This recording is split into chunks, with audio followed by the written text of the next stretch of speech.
Greetings to all of you. I'm Pastor Timothy Muse, lead pastor here at St. Paul's Lutheran Church in Alliance, Ohio. It's a joy to be with you today for this, the fifth session on the Nicene Creed. The fifth session on the Nicene Creed. It's great to be part of your day. I pray that whatever your day has brought so far and whatever it will bring after you're done with this session will be joyous and filled with hope and love. It is always a desire for us to be able to live in God's creation to the best of our capability and to enjoy what God has to offer and what God brings. So here we are now, we're continuing through looking at the Nicene Creed. We're in the meat of the Nicene Creed, the meat of the second article of the Nicene Creed, almost right in the very middle of the word. If we think about the word, the Nicene Creed being kind of like an hourglass where it begins and concentrates in and goes out, which it kind of does. I mean, we start with this massiveness of creation and we hone it down, start talking about the Son, co-equal to God, and then we bring in the historic human aspect of Christ, and that's what we're going to start getting into today. So we're kind of moving into this, into the center of the hourglass, and then we're going to start working back out when we get to the Holy Spirit and move forward from that area.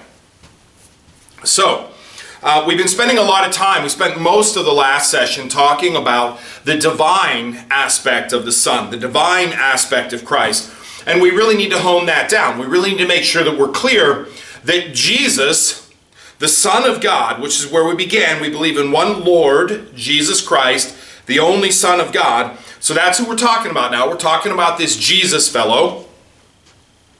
So now that we know who we're talking about, we need to make sure that we're very clear about Jesus' divinity, about the divine aspect of Jesus, that he is fully divine. We spend a lot of time, the Creed spends a lot of time digging into that, making sure that those who are professing it are very clear that this Jesus is in fact the Son of God, is in fact divine, fully divine.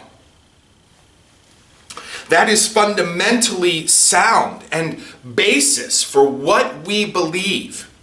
That Jesus isn't just some really cool guy with a direct phone line to the divine. That Jesus isn't just some guy with a pipeline that God speaks to, but that Jesus is God. Now, there is some confusion, and we'll start talking a little bit more about this. Maybe these questions have cropped up. Well, if Jesus is fully God, then why does he pray? If Jesus is fully God, why does he go to the Father? Why does he defer to the Father? Well, and prayer, when we talk about prayer is a conversation. When we talk about prayer, when we're praying, we're conversing with God. It's like having a dialogue. We have this awe and understanding that God is God and we are not, creator, created, infinite, finite, okay? And Jesus in his prayer life, Jesus in his dialogue with God is really coming from his human aspect, fully human, coming from his human aspect. But the understanding of the divine is that Jesus, it's not that Jesus isn't capable, but that Jesus is making sure that he and God are on the same page, that the same stuff is working in consort with each other. My wife and I co-equal in our relationship. And there are times where I make singular decisions and she makes singular decisions, but there are times when we converse about a decision or a subject, not necessarily that one outrules the other, but we're in this together. Well, God the Son and God the Father are in this together. So God the Son does speak to God the Father, and God the Father does speak to God the Son. That's what prayer is. Prayer is a two-way dialogue. But what we need to make sure that we're honed down clear on is that God the Son and God the Father are the same. And we revert back to the Gospel of John. The Gospel of John talks very clearly and well about how this relationship works out. Son, Word made flesh, lives among us, Word present in creation. And the creed, the creed says that. So it talks about of one being with the Father, and this is where we kind of left off last week. Same stuff. God didn't create the Son. The Son stems from the Father, comes from the Father. Same stuff, begotten of the Father. Not created, but same stuff of the Father. Through him, all things were made.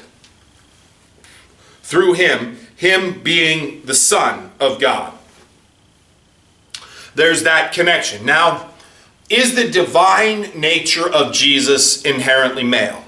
No. Is the Word male?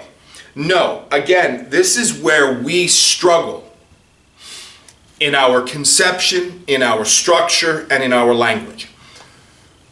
There are three things: male, female, and neutral. Words have a male gender, a female gender, or a neutral gender. In our language, in our world, we understand people to be male or female. Two genders. Now that, again, and I don't want to sound insensitive, because I understand that that's not always the case. But for the sake of language, for the sake of the language that is being used in the creed, that's where we're going to go, okay? So son equals male, all right? There's a maleness to this. Again, this is a very patriarchal society. If Jesus were to come as a woman, and I think this is one of the things that needs to be understood.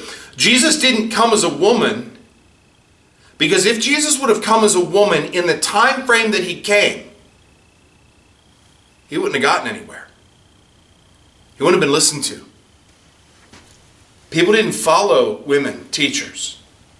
Now, I mean, I've got a lot of respect for women teachers. I know a lot of smart women. This, again, is not my personal reflection, but this is where the world was at the time. Women weren't teachers. Women weren't recognized prophets. Women were prophets, but not recognized prophets. So Jesus is born inherently male. Understood to be the Son of God. Again, that comes from his maleness as a human. Jesus is not referred to the Son of God prior to his birth. Okay? So what we're doing here is we're kind of identifying Jesus for who he is historically, talking about who he is from the divinity, and then going back to his humanness. Of one being with the Father. Same stuff. Through him all things were made. Again, this pushes us back to the Gospel of John. This pushes us back to the creation of the world. In the beginning, the earth was formless and void, and there was deep darkness that surrounded the earth, and God said, "Let there be light." And God said, "Let there be a firmament in the sky." And God said, "Let the earth bring forth its vegetation." And God said, okay, so we're seeing here that creation happens when God speaks. So the Word is the agent of creation, stemming from the Father. So the Word is the agent of creation. This Word, present at creation, through whom all things were made, then becomes flesh and lives among us. That's what John tells us. That is the connection of this Jesus to the creation agent that stems forth from the divine. Begotten, not made. Through him all things were made. God created through the spoken word. God could have created by clapping. God could have been like, lights on, lights off. You remember that, clapper? Or fruit trees, cows, fish, man and woman. That's not what God did. God spoke. So the Word is the agent of creation. This is what we're talking about when we talk about the divinity of Jesus. We are talking about that Word present at creation, agent of creation. identifying one being with the Father, through him all things were made. So God speaks, God thinks, God creates, God imagines and visions, and then God speaks, and the Word becomes the agent of creation. That's power. That is the co-equal. And really, quite frankly, from a church perspective, from a faith perspective, it's a whole lot easier to understand the Word becoming flesh, the pneuma, the breath, the life force becoming flesh, than the snap became flesh. And God snapped the fingers, and there was light. And the snap became flesh and lived among us. It just doesn't have the same ring to it. Now, I mean, I guess maybe if it was the divine snap, would have gotten used to it and figured out some centuries ago, but we didn't. It's the breath. It's the Word.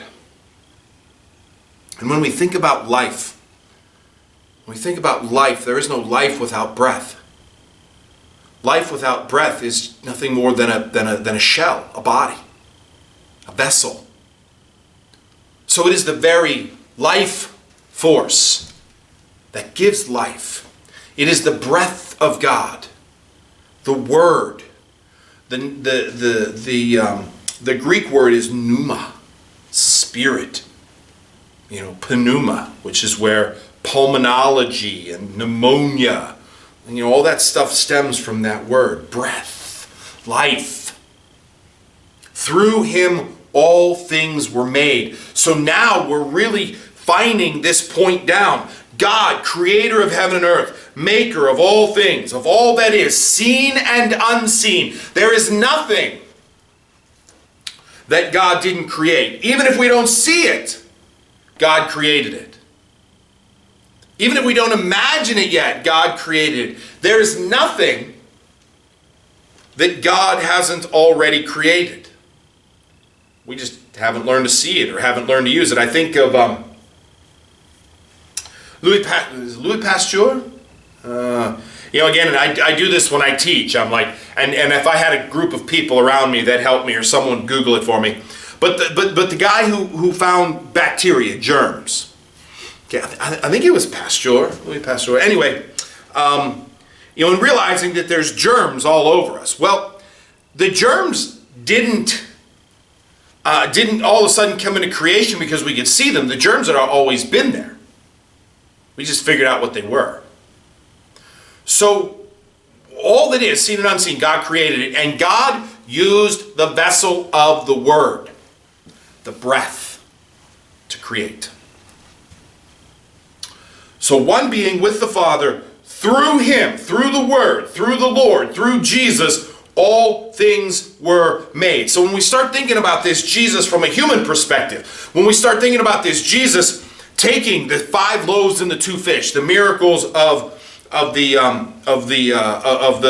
feeding of the 5,000, when we think about it, we're like, wow, that Jesus could manipulate 5 loaves and 2 fish into this massive feast. Well, it wasn't about manipulation. It was about the fact that Jesus was the one who created it. So if Jesus created it, Jesus can recreate it, can multiply it.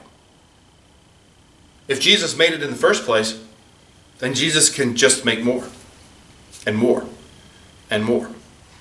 Water to wine, the same idea. It's not that Jesus has the power to manipulate the water into wine so much that Jesus created the water and the wine. Jesus gave the water its structure and Jesus gave the wine its structure. So if Jesus wants to alter the structure of one into another, he can do that because he created it all to begin with.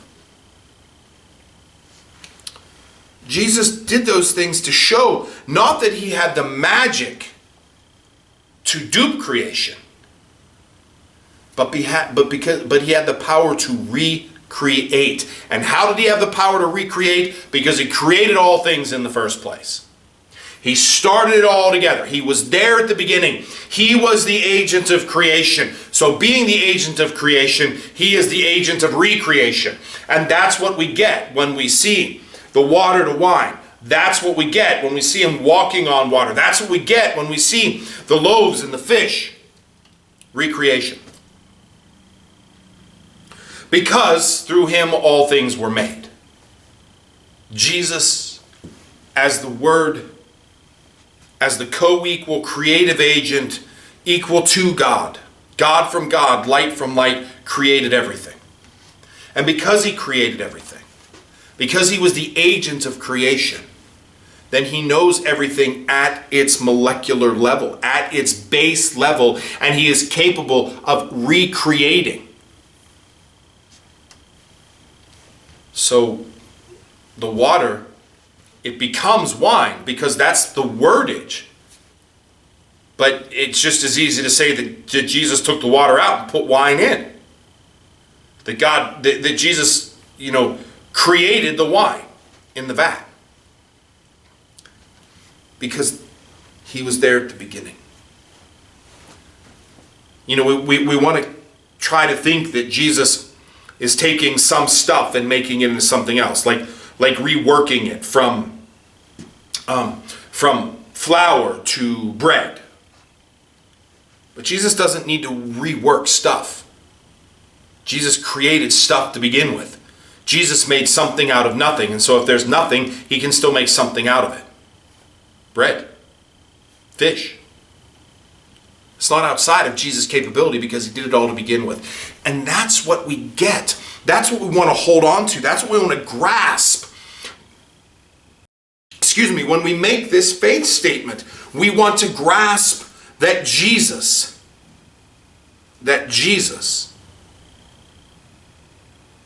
was there at the beginning. That out of nothing, Jesus, the Word, created something. Fully divine. Fully divine. So God, we're coming down here. Now we're coming to this human point. So now the creed takes a massive shift. We have wrapped up. We have honed down. We have extended and completed this divine statement. Now we're going to move from Jesus' divinity to Jesus' humanity, which need to stand side by side, co-equal, pressed together. One isn't greater than the other. Fully human, fully divine. That's what we profess. We profess this Jesus to both be completely human and completely divine.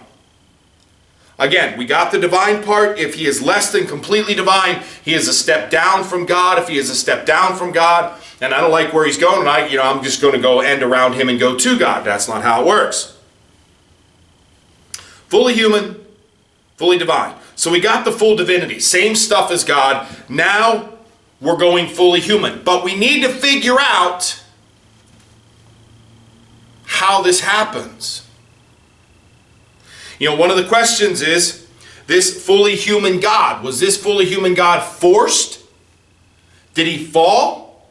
We read in the scriptures about Satan falling from heaven as a fallen angel. Did God force the Word? Well, that's where we need to go next. This is the bridge. The next statement is the bridge.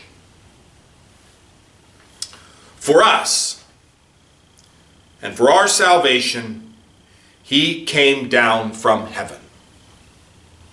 Okay. So why did Jesus come? Why did the Word leave the presence of God? Leave heaven? Again, and let's keep in mind now, and in some ways we still hold this today, but in the ancient world, it's a three-tiered reality. Heaven above, hell below, earth in the middle. God, Satan, us. We here, we are the battleground, if you will, between God and Satan. Satan's trying to pull us away from God. God is trying to draw us into God. So when we talk about coming down, again, and keep in mind, this was written almost 1,700 years ago. This was written 1,000 years before Galileo did what Galileo did, or maybe 700 years. This is well before Galileo started and Copernicus started to talk about this idea that the earth is not the center of the universe. That the sun is the center of the galaxy and that the earth goes around it. So the three-tiered reality is still very strong, very intense.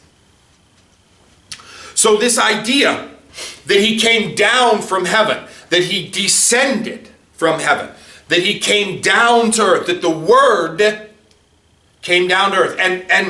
And so leaving the throne room, leaving the glory, leaving God's presence, God's immediate presence, and coming down to earth.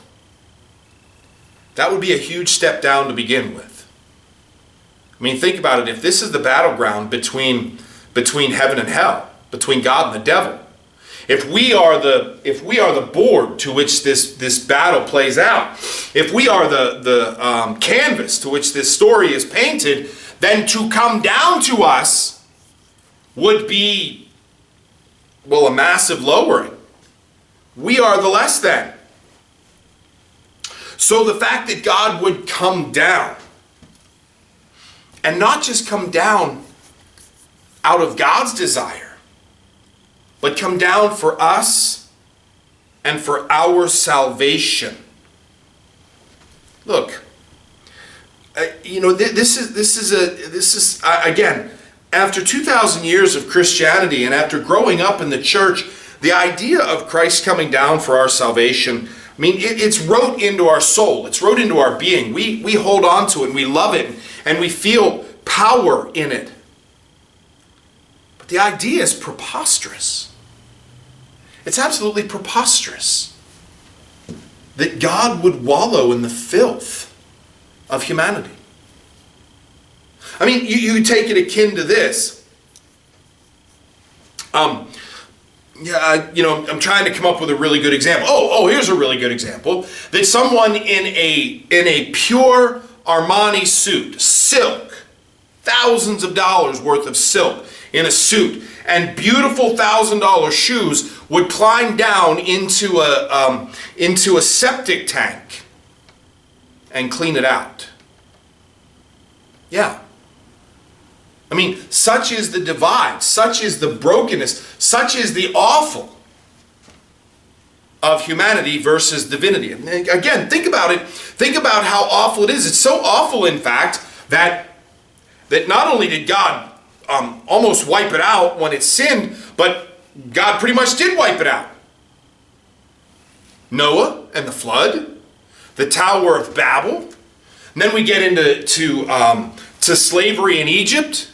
This is after, the lands had just really kind of tore themselves apart. The Babylonian captivity, the people of Israel had never come out. Even God's people couldn't get it. So the idea of God even thinking about coming down, but not for God's purpose. God inherently doesn't gain anything. Does God gain followers? Does God gain residents in heaven? Yes. But God, there's not a part of God's identity that is vacant or broken or less than. God doesn't have to come down. God chooses to. Big thing here. Big thing here. The foundation of the love and grace of God. God chose to come down for us and for our salvation. God chose to come down so that we could be lifted up. God wasn't forced to. God didn't lose a bet with the devil. There's no creation clause that says God has to come down and clean things up once creation gets so bad. God chose to. God chose to send the Word. And the Word chose to come willingly for us and for our salvation. For us and for our salvation. We needed God's grace so much. We had fallen so far away as a species. Now, again, I'm not pulling out individuals, and I don't want you to walk away, looking like you have to go whip yourself and give up. That's the whole point. This is out of love and grace. God chose to do this out of love and grace because we needed it. God chose it because we needed it. So God chose to come down. God chose to come down from heaven for us and for our salvation. God didn't get kicked out of heaven. There wasn't a coup. There wasn't a rebellion. God didn't feel there was some kind of emptiness or what have you. Out of love and grace, the choice was made for the Word to come down from heaven and be made flesh. And the Word became flesh and lived among us. All right, so that's where we're going to stop here today, my friends. We're going to stop here today because I don't want to jump into the next portion because there's a lot to it, and once we get into that, I want to keep rolling so that we can get a good grasp on it. So we're suffice to say here, now we're at, that we have God the Father, God the Son, co-equal, same stuff, God from God, light from light, true God from true God, and we're getting this hourglass, we're getting this pinpoint now, this historical moment. If we think about out here as the beginning of creation, and we think about out here as the future, this whole timeline, we're coming into a pinpoint of what would be 33 years. And that would be the human life of Christ. And that pinpoint starts when, for us and for our salvation, He came down from heaven and arrived. And we're going to talk about that arrival and that life and the power of that life. And then we're going to talk about what happens from there. That's where the creed goes. That's the whole point of the creed. It defines, it lays out what we believe. So once again, thank you, my friends, for the time. As always, my contact information will come up after this session.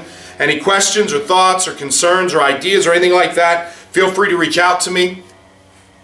I'll do the best I can to answer them. I'll do the best I can to give you the information that I can give you so that we can do the best we are able to do to move forward. So God's blessings to you, whatever the day brings. May it be filled with grace and love. May you be able to see moments, glimpses of God's glory. May be able to know God's presence in your life. And we'll see you next time.